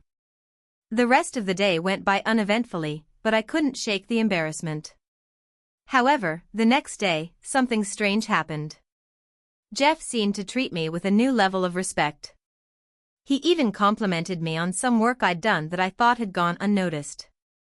Looking back, I've learned a valuable lesson: be careful what you send, and make sure you know who you're sending it to. But also, sometimes, honesty, even when it's a mistake, can open up a conversation you might never have had otherwise. That's the story of how I almost lost my job for complaining about my boss, and how I ended up with a stronger relationship with him instead. Never again will I vent without double-checking who the text is going to. TIFU by trying to surprise my wife with a romantic evening and nearly burning down the house. It all started with a simple thought. My wife and I had been going through a rough patch lately, nothing major, but just the usual stress that comes with work, kids, and the overwhelming pace of life. It had been a while since we'd had a proper date night, and I decided it was time to change that. I figured I could surprise her with a romantic evening at home. You know, something intimate and thoughtful, where we could forget about everything else for a few hours. I had the entire night planned out in my head. I would cook dinner, light some candles, put on a playlist of our favorite songs, and, of course, make sure the kids were asleep and out of the picture. The goal was to recreate the magic of our early days when we would stay up late talking, laughing, and just enjoying each other's company. I'm not a terrible cook, but I'm also not exactly a chef. I can handle the basics: spaghetti, grilled chicken, that sort of thing. But for this night, I wanted to go all out. I had seen a recipe online for a fancy French dish called beef Wellington, and it looked both impressive and delicious. Sure, I'd never made it before, but how hard could it be? The recipe was long, but step by step, it seemed doable. So, I spent the afternoon at the grocery store, buying all the ingredients: beef tenderloin, puff pastry, mushrooms, prosciutto, the works. I also grabbed a bottle of wine because, well, no romantic evening is complete without a good bottle of red, right? By the time I got home, I was feeling pretty good about myself. I put on some music to get into the mood, cracked open the wine, and set up my cooking station. Everything was going smoothly at first. I seasoned the beef, browned it in a skillet, and let it cool before wrapping it in the prosciutto and mushrooms. The kitchen smelled incredible, and I felt like I was on the verge of creating a masterpiece. I carefully wrapped the beef in puff pastry, ensuring the edges were sealed tight, and placed it in the oven. The recipe said to cook it at 400 degrees Fahrenheit for about 25 to 30 minutes, so I set a timer and moved on to the next task: setting the mood. I dimmed the lights, lit a bunch of candles around the room, and even pulled out a bottle of perfume my wife loved, spritzing it lightly in the air. I figured it would add a nice touch of luxury. I then decided to get changed into something a little more presentable than the old t-shirt and sweatpants I'd been wearing. A button-down shirt, some nice jeans. It wasn't much, but I thought it would show I'd put in some effort. About 20 minutes in, I started to feel the excitement build. I was actually going to pull this off. I looked at my phone for a moment and noticed that I hadn't checked on the beef Wellington in a while. The timer was still running, but I thought it would be a good idea to just take a quick peek to make sure everything was going according to plan. I opened the oven door, and immediately, a wave of smoke hit me. My heart dropped. There, in the oven, was a charred, blackened crust of puff pastry. The beef itself was nearly invisible underneath the burnt layers. I could see that the ends of the pastry had melted, dripping all over the oven's interior. Panic set in. How could this have happened? I'd followed the instructions. The recipe had said 400 degrees Fahrenheit for 25 to 30 minutes, and I hadn't even gone over 30 minutes. I pulled the dish out of the oven, my mind racing. The smell was horrible, burnt pastry and meat mixed together in a way that should be illegal. It looked like something you would throw in the trash, not serve to your wife on a romantic evening. I had just ruined everything. I stood there, staring at the disaster in front of me, when I heard footsteps behind me. My wife had come downstairs. "Everything okay?" she asked, clearly surprised to see me standing there in front of the oven with the charred mess in my hands. Yeah, just checking on dinner." I stammered, trying to act casual, but there was no hiding the fact that the dish was ruined beyond recognition. She peered over my shoulder and immediately burst into laughter. "What is that?" She couldn't stop laughing, which was both a relief and a gut punch. It was like I could hear her thoughts. Why did he think he could make beef Wellington? I think I overcooked it, I said, feeling like an absolute idiot. My wife, being the wonderful person she is, tried to stifle her laughter and reassured me. "It's okay. It's not a big deal. Maybe we can order in, or I can help you make something else." But I wasn't having it. I was determined to salvage the evening. No, I've got this," I insisted, pushing the burnt monstrosity aside. "I'll just try something else. It's fine." So, with the clock ticking, I scrambled to come up with a backup plan. I thought about ordering food, but then I remembered the frozen pizza in the freezer. It wasn't the ideal romantic dinner, but at this point, it was my only option. I threw the pizza in the oven, praying that at least this would work. While it cooked, I set the table, trying to make it look as nice as possible with the limited time I had. I even poured the wine into glasses and tried to act like everything was fine, but deep down, I felt like I had completely botched this surprise. When the pizza finally came out, it was fine. Not great, not terrible, just a regular frozen pizza. But the real issue was that by this point, my wife had already figured out what had happened. When she sat down at the table, she gave me a look that was equal parts amused and affectionate. "You tried, huh?" she said, smiling. "Yeah," I admitted, "I tried." We ended up laughing about it for the rest of the night. It wasn't the romantic evening I had envisioned, but we did manage to have a great time together. We drank wine, ate pizza, and talked about everything and nothing at all. And honestly, in the end, it was one of the best nights we'd had in a long time. So, yeah.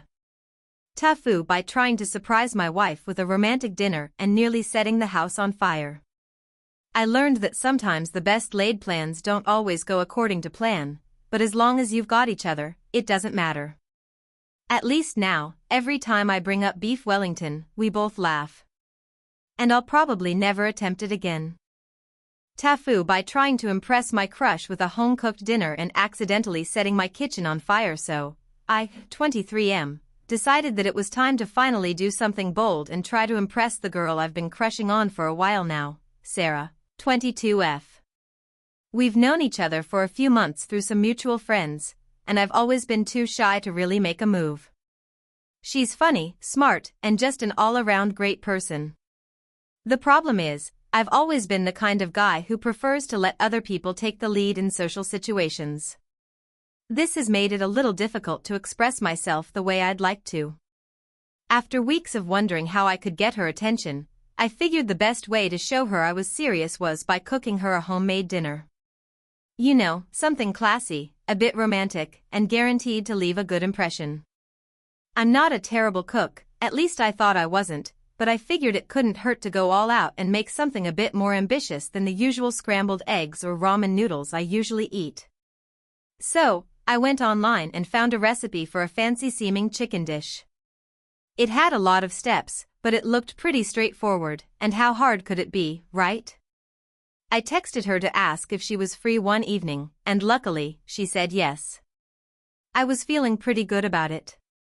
In fact, I was feeling so good that I went out and bought all the ingredients in the morning. I even decided to get some fancy wine to pair with the meal, though, if I'm being honest, I was more focused on impressing her than knowing anything about wine. Fast forward to the night of the dinner. I spent a good amount of time getting ready, making sure I looked as presentable as possible. The nerves were starting to kick in, but I told myself I had this under control. When Sarah showed up at my apartment, she looked amazing, of course. I greeted her with a smile, trying my best to hide the fact that I was sweating through my shirt. "Wow, this looks nice," she said, looking around my place, clearly surprised at how clean it was. I had spent the entire afternoon tidying up and setting the mood with some candles and music. At that moment, I thought, this is going well. I led her to the kitchen where I'd already started prepping the meal. I had the chicken marinating in a bowl, the potatoes diced, and the sauce ingredients all laid out. I was feeling confident, but Sarah seemed a bit wary when she saw the chicken. "You sure you're good at cooking?" she asked, half joking but with a hint of concern. "Definitely. I've got this," I said, trying to sound convincing. We chatted for a bit, and I started to cook. Now, I'll admit, I was a little more focused on making sure everything was perfect for Sarah than actually paying attention to the recipe.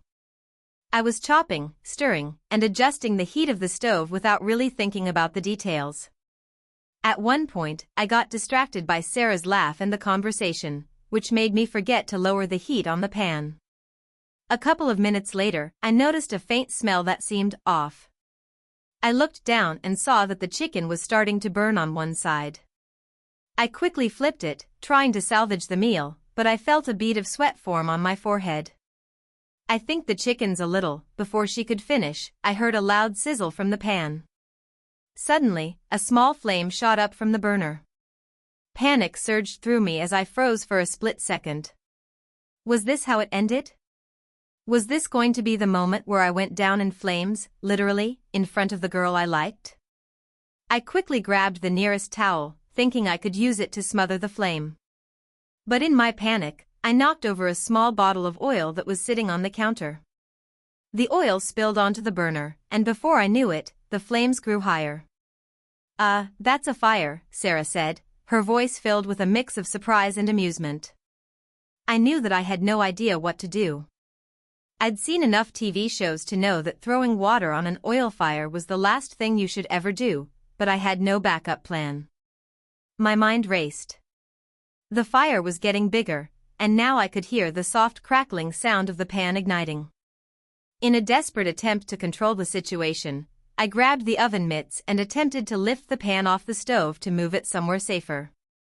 In doing so, I managed to knock over the wine bottle I had opened earlier, spilling it onto the floor.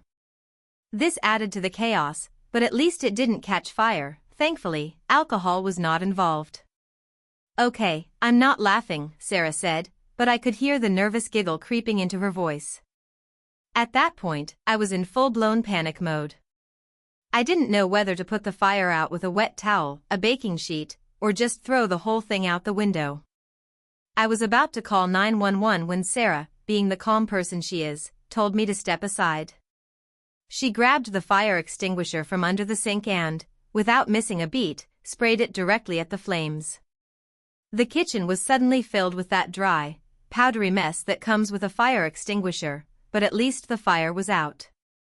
I stood there, covered in powder and oil, watching as Sarah casually wiped her hands on her jeans and looked at me.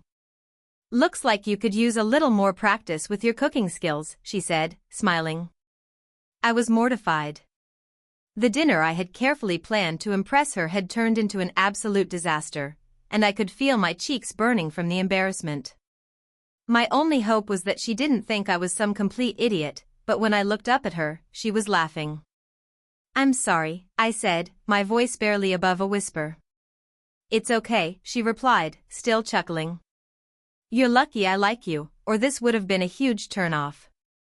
In the end, Sarah helped me clean up the kitchen, and we ended up ordering takeout instead. It wasn't the night I had imagined, but it was memorable, and she seemed to genuinely appreciate the effort I put in. We still laugh about it to this day, and while I'm not sure how much of an impression I made with my cooking skills, I think she found the whole experience endearing in a way. So, I guess it wasn't a total failure, but I definitely learned that some things are better left to professionals. The lesson here? If you're going to cook for someone to impress them, maybe don't pick a dish you've never made before and make sure you know how to use a fire extinguisher. And also, maybe don't panic when you set your kitchen on fire. Now, whenever Sarah visits, I order in TIFU by accidentally sending a text meant for my friend to my girlfriend, and it nearly ruined my relationship, so this happened just a few days ago, and I still can't believe I'm not single right now. It all started when I was texting my best friend, Matt, about a conversation I had with my girlfriend, Sophie. Now, let me give you some context. Sophie and I had been dating for about 10 months. Things were great, but we were starting to hit that "what are we doing" phase. You know, the part where both of you start wondering if this is a long-term thing or just another casual relationship. The thing is, Sophie is incredible, beautiful, smart, hilarious, but we just started hitting a few bumps in the road. Nothing major, but there were moments where I wondered if we really were compatible for the long haul. Enter Matt. We've been friends for years, and he's the guy I go to for relationship advice because he's been in a few long-term relationships himself and has some solid perspective. A few days ago, I found myself texting him about Sophie. More specifically, about how I wasn't sure where the relationship was headed and how I was starting to feel unsure about things. I needed advice. And so, like an idiot, I typed out this message to Matt: "Dude, I'm honestly starting to question whether Sophie and I are a good match. I don't know, she's great and all, but I just feel like there's something missing, and I'm not sure if I can picture a future with her. I've been thinking about it for a while now, and I'm not even sure I'm ready for a serious relationship anymore. Do you think I'm overthinking things, or is this normal?" The problem? I accidentally sent that message to Sophie instead of Matt. Now, the moment I hit send, I instantly realized what I had done. The pit in my stomach dropped like a ton of bricks. My hands went numb, and I almost dropped my phone. I stared at the screen in shock. Sophie's name was at the top, not Matt's, and there it was, in plain text: "Dude, I'm honestly starting to question whether Sophie and I are a good match." I panicked. I quickly tried to grab my phone to delete the message, but it was too late. Sophie had already seen it. I didn't even get a chance to apologize or explain myself before she texted back, and when I saw her message, I felt like my heart was going to explode. "Are you serious right now?" was all it said. I was in full-on damage control mode at that point. I immediately called her, praying that I could explain everything. She picked up after 2 rings, and before I could even say anything, she went off. "Are you seriously questioning whether we're a good match? We've been dating for 10 months, and this is how you feel? You couldn't even talk to me about it? You went to your best friend instead of telling me how you feel? Wow, I didn't think you'd be this cowardly." I tried to talk over her, but it was like she wasn't even hearing me.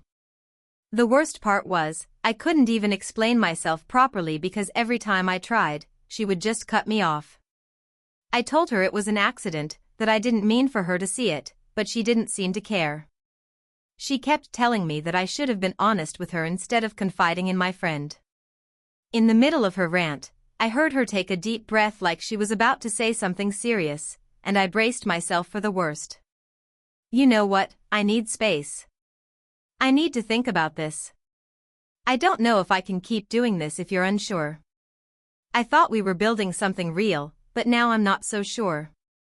And with that, she hung up. I was left standing in my living room, frozen, staring at the phone in disbelief. I felt completely dumbfounded. I didn't want to break up with Sophie, but the damage was already done. I had essentially confirmed all of her insecurities about me and our relationship in a single text. The next couple of hours were a blur. I tried calling her back multiple times, but she didn't pick up. I texted her, telling her I was sorry and that I didn't mean what I said. I told her that I was just confused about a lot of things, but she never responded. Eventually, I decided to give her space, as hard as it was. The next day, she finally texted me back. It was a simple message: "We need to talk." I was nervous beyond belief when I saw that text. I knew this conversation could make or break the relationship, and all I wanted was to fix the mess I had made. I agreed to meet her at a coffee shop, and when we sat down, there was this uncomfortable silence between us. It was like the air was thick with tension, and neither of us knew where to start. Sophie spoke first. "I've been thinking a lot about everything you said in that text," she said, looking me straight in the eyes. "And I've decided to give you a chance to explain yourself. But I'm not going to lie, I'm hurt. You should have told me you were feeling uncertain instead of talking about it behind my back." I immediately apologized, telling her that I didn't mean it the way it came out. I explained the whole mix-up, how I was texting Matt for advice, and how I accidentally sent her the message meant for him. I told her that I was just confused and needed to figure things out, but that I still cared about her deeply. After a long pause, she finally spoke. "I appreciate you being honest, but I can't lie. I need to trust that you'll be open with me moving forward. This whole situation has made me realize that I don't want to be in a relationship where I feel like I'm being kept in the dark. I need to know where I stand with you, and I need you to communicate with me, no matter how tough it is." I nodded and promised that I would do better. I told her that I didn't want to lose her, and I would work harder to be more open and honest with her. After a long, tense conversation, Sophie and I came to an agreement. We weren't breaking up, but we needed to work on communicating better. It wasn't going to be easy, but I was willing to put in the effort. We decided to give each other another shot, but I knew that this was a huge wake-up call for me. I walked away from that conversation feeling like I had dodged a bullet. I had almost lost the best thing in my life because of a stupid mistake. The moral of the story? Double-check who you're texting, and always be upfront with your partner before it blows up in your face. The last thing I want is for my mistake to become a permanent scar on what could have been a great relationship. TLDR, I accidentally sent a text about questioning my relationship with my girlfriend to her instead of my best friend. It almost ended things, but after a long conversation, we decided to work on communication and give the relationship another shot. TIFU by pretending to be my girlfriend's long-lost twin sister at her family reunion and accidentally creating a huge mess. Let me set the scene. I, a 28-year-old guy named Greg, have been dating Katie for about 2 years now. She's great, beautiful, funny, and honestly just the best person I've ever met. Recently, her family invited me to their annual family reunion, which is basically a big party that happens at her aunt's place in the middle of nowhere. I'd met some of her family before, but not all of them, and I'd heard stories about how much they all like to mess with each other. Katie was excited for me to meet everyone, so I was nervous but mostly looking forward to it. I've always been a bit of an awkward guy, but Katie reassured me that her family would be chill and I had nothing to worry about. That was, of course, before she dropped the bombshell that her estranged twin sister, Amber, would also be attending. Now, let me explain something. Katie and Amber are identical twins. I mean, they are practically mirror images of each other. Same face, same eyes, same body type, same smile. The only real difference between them is that Katie's a bit more outgoing, and Amber is more reserved, almost a little bit mysterious. Katie had told me that Amber had been off the radar for the past few years, and it wasn't uncommon for her to just disappear for months at a time. No one really knew where Amber had been, what she'd been up to, or why she'd been avoiding the family. Katie mentioned that Amber had been dealing with some personal stuff, but other than that, no one talked much about her. So, needless to say, I didn't know much about Amber. The day of the family reunion rolls around, and Katie and I drive out to her aunt's place, which was about an hour and a half outside of town. We get there, and it's this massive house surrounded by a huge yard, with people already starting to gather. It's one of those places where everyone knows everyone, and the moment we walk in, a dozen people greet Katie with hugs and high fives. I feel like the odd man out, but it's okay, I keep telling myself I'll survive. Then, Katie tells me, "All right, so Amber should be here any minute." She doesn't always give a heads up when she shows up, so just be on the lookout. I nod and smile, thinking, okay, no big deal. I've seen pictures of Amber. How bad could it be? About 15 minutes later, the door opens, and in walks a woman who looks exactly like Katie, except there's something different about her, a coldness in her eyes, a stiff posture, and she's wearing these big dark sunglasses, even though we're indoors. For a moment, I freeze. I can't tell if it's Katie or if it's Amber. I glance at Katie, and she's looking at me like, yeah, that's my sister. Now, I've got to tell you, when you're put in a situation like this and you're trying to make a good impression with your girlfriend's family, there's a lot of pressure. I didn't want to make a fool of myself, so I tried to think quickly. As Amber walked past us, she caught my eye, and I gave her a polite smile and said, "Hey, Amber, it's nice to meet you." She paused, took off her sunglasses slowly, and said, "Yeah, nice to meet you too." Now, let me be clear, at this point, I was convinced I was talking to Amber. I didn't have a reason not to. But here's where I messed up. Instead of treating Amber as, well, Amber, I made an innocent, albeit extremely stupid, assumption.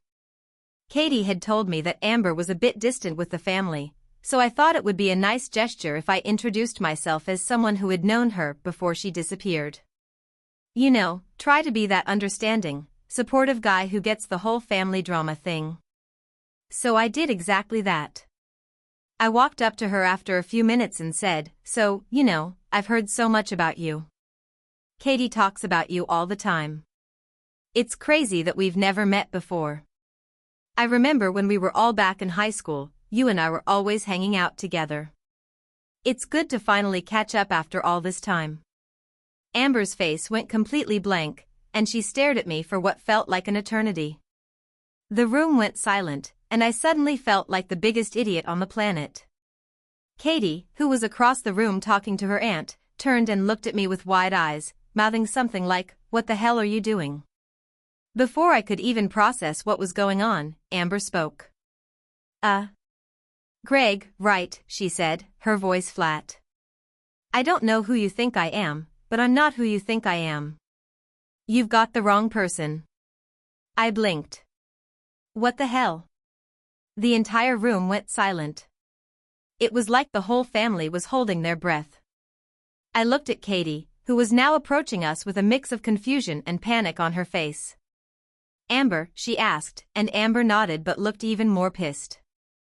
Then Katie turned to me, clearly in shock. "Greg, this isn't Amber. This is my cousin, Claire. You've been talking to the wrong person for the past 5 minutes."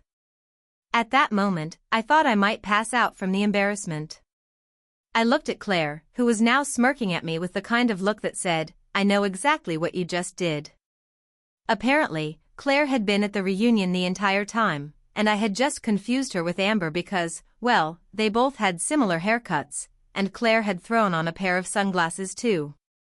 The real Amber, I later learned, was standing behind me the whole time, watching this train wreck unfold. To make matters worse, when I finally introduced myself to Amber, she gave me a look that made me feel like I was public enemy number 1. Apparently, Amber didn't find it funny that I thought she was Claire. Not only had I confused 2 people who were not even remotely related, but I'd also made a huge awkward mess of things. To make up for it, I spent the rest of the day apologizing to everyone and trying to avoid being the center of attention, which, of course, was impossible. And when I thought things couldn't get any worse, Katie's aunt pulled me aside and said, "I gotta admit, I was impressed that you knew Amber was dealing with some personal stuff, but you sure picked a weird way to bring it up." At that point, I just wanted to dig a hole and crawl into it. So yeah, that was my big screw-up. I basically pretended to know someone I'd never met, confused her with her cousin, and made things infinitely more awkward for everyone involved. But on the bright side, I did eventually win back some favor with Katie's family when I helped set up the outdoor barbecue and convinced everyone that I wasn't a total disaster. Still, I don't think I'll ever live this one down. Every time I visit, someone always brings up the twin sister incident, and it's like a never-ending source of family amusement. Lesson learned: when in doubt, don't pretend you know someone you've never met, especially if they're a long-lost twin sister you've only seen in photos. Also, always check if the sunglasses-wearing person is actually who they say they are before you start chatting. It's been a year, and I'm still getting teased about this. But hey, at least it's a funny story now, right? TIFU by trying to surprise my girlfriend with a romantic dinner and accidentally ruining our entire evening, and my relationship. A little backstory first. My girlfriend, Mia, and I have been together for almost 2 years. We've had a pretty solid relationship, but like most couples, we've had our ups and downs. The thing is, Mia works a demanding job, and lately, she's been dealing with some stressful projects. I've noticed she's been a little more exhausted and on edge than usual. I really wanted to show her how much I appreciated her, so I decided to plan a surprise romantic dinner for her. You know, something special to take her mind off work and just give her a nice evening where she could relax. I'm not exactly the most skilled cook, but I figured I could manage. I've made a couple of decent meals before, so how hard could it be to make a fancy dinner, right? I'm a decent guy, and I like to think I'm capable of handling this kind of thing. I decided to do everything from scratch: starter, main course, and dessert. I was going all out. My plan was to cook her favorite meal: steak, roasted vegetables, mashed potatoes, and a chocolate soufflé for dessert. I had watched a few YouTube tutorials on how to make soufflés and figured I could pull it off. What could go wrong? The day of the big dinner came, and Mia was out at work. I had the whole day to get everything prepared. I went grocery shopping early in the morning and picked up all the ingredients, ensuring I had everything. As soon as I got home, I got started on prepping the meal. First, I decided to tackle the soufflé since it seemed like the most complicated thing on the menu. I followed the recipe carefully, but about halfway through, I realized I didn't have enough cocoa powder. No problem, I thought. I could substitute some ingredients. I Googled substitute for cocoa powder and found that instant coffee could work as a replacement. So, I added a little bit of instant coffee instead, thinking it would give the dessert a nice little twist. Once the soufflé batter was done, I placed it in the oven and moved on to the steak. I figured I could make the steak and vegetables at the same time, but this is where things started to go sideways. I had the pan heating up for the steak, and I realized I forgot to season it. No big deal. I quickly threw some salt, pepper, and garlic powder on it, hoping it would be enough. Now, I should have known better: steak needs a hot pan, and I didn't realize it was smoking up already. I threw the steak in, and within seconds, the whole place was filled with smoke. I had the kitchen windows open, and I was hoping the smoke detector wouldn't go off, but naturally, it did. The high-pitched sound filled the entire apartment. My heart was pounding, and I started waving a towel at the smoke detector while trying to keep an eye on the steak, which was definitely cooking too fast. At this point, the apartment was filling with smoke, and I was panicking. I pulled the steak out, but it was way overcooked, burnt on the outside and almost raw on the inside. It was a disaster. I threw the steak to the side and opened all the kitchen windows to air the place out. The smoke didn't stop, though. I took the steak off the pan and tried to salvage it by cutting off the burned parts, but there was no saving it. I was starting to lose hope. I glanced at the clock. Mia would be home soon. I had to act fast. I moved on to the roasted vegetables. I cut up some carrots, zucchini, and potatoes, drizzling them with olive oil and seasoning them. While I was tossing them in the oven, I noticed the soufflé was rising too fast and beginning to collapse. Great. I went back to check on it, but it was already sinking in the middle, and now it was too late to salvage it. So now, I was left with overcooked steak, burnt souffle, and not much hope. Mia was going to be home soon, and I had no idea how I was going to save this dinner. I threw the ruined steak into the trash and tried to salvage the mashed potatoes, hoping the vegetables would turn out okay. Mia came home about 30 minutes later. I greeted her with a big smile and tried to play it cool. "Hey babe. I've got a surprise dinner for us tonight," I said, hoping I didn't sound as panicked as I felt. She smiled and gave me a kiss on the cheek. "Ah, that's sweet. I'm starving." I led her to the table, where I had set up a candlelit dinner. The table looked pretty nice, no complaints there. I could tell Mia was impressed with the effort I'd put into the setup, but as soon as she sat down and took a bite of the steak, her face changed. This steak is really dry," she said, trying to chew it but clearly struggling. "Oh, yeah, it got a little overcooked," I said, trying to smile awkwardly. "But, the vegetables should be good. Try those." She took a bite of the vegetables, and her expression didn't change. "The vegetables are okay, I guess, but what happened with the soufflé?"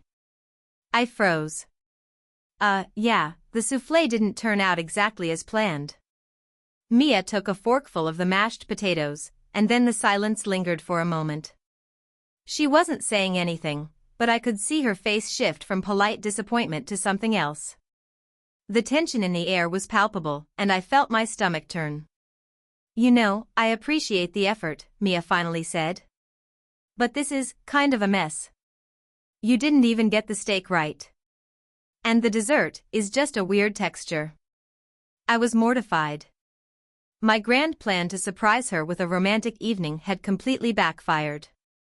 I tried to laugh it off, but Mia's eyes were filled with something that felt like more than just disappointment. She looked genuinely upset. "I'm really sorry, Mia. I wanted to do something nice for you, and I thought it would be a special evening, but I screwed up," I said, feeling my face heat up with embarrassment. She sighed, putting down her fork. "I know you tried, but it's not about the food, you know? It's just... I don't know. This is kind of a pattern with you. You get all excited about doing something nice, and then it doesn't turn out the way you expect, and I end up feeling bad for you." That hit me harder than I expected. She was right. I had tried to do something nice, but all I'd done was set myself up for failure. And the worst part? I had never really learned to be content with simply doing small things right instead of overloading myself and then failing spectacularly. The rest of the evening was awkward. We didn't finish the meal, and we ended up sitting in silence for most of it. Mia was understanding but distant. After dinner, I cleaned up, and she quietly left to go to her room. I spent the night reflecting on everything. It wasn't just the dinner that had gone wrong, it was my constant need to do something big to make up for smaller mistakes. I woke up the next day and tried to talk to Mia, but she wasn't as receptive as she usually was. She said she needed space, and I didn't blame her. I'd put so much pressure on myself to impress her, and instead, I ended up making her feel uncomfortable and disappointed. So, yeah, TIFU by trying to surprise my girlfriend with a romantic dinner. Instead of impressing her, I ruined the night, and probably set us back a bit in our relationship. The lesson here? Small gestures mean more than grand, misguided attempts. I'll be sticking to takeout next time. Thank you for watching until the end. If you enjoyed this video, don't forget to like and subscribe to the channel so you won't miss new videos. Also, leave a comment, I'd love to hear your thoughts. Your support and engagement mean a lot to me. See you in the next video.